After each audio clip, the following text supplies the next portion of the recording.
nilikuwa nakwambia kijana, unajua ile Nabii kata kwanza story. Wewe tulia. Kwenda fine. Kwenda fine. Mali sasa. Usianze kuangalia mbele. Hata nimekubali sasa.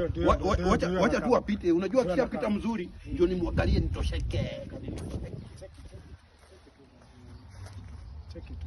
Sasa hivi Hapo sana madamu kwa vipi? mmenyamaza juu mlikuwa mnaniangalia, si ndio? Mnangoja kadema apite ndio mnamwangalia. Niangalieni vizuri sasa.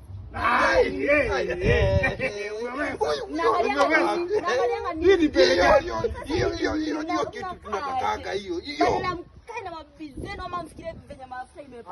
Sasa tena umeanza kututusi. Tena umeanza kukutusi. Si umetuambia tukuangalie sote tukuangalie. Huyu alitolewa wapi? Huyu alitolewa wapi? Ndio mafuta imepanda Wacha tufikirie vitu zinatufurahisha. Wacha tufikirie vitu zinatufurahisha. Hii ndio inatufurahisha. Hebu kwanza itaende ndio tuone mbele mzuri. You can move. mnaleta pesa, mnaletea mabibi zenu pesa za Keep walking kama Liverpool. Nabii, I will never walk alone. I will never.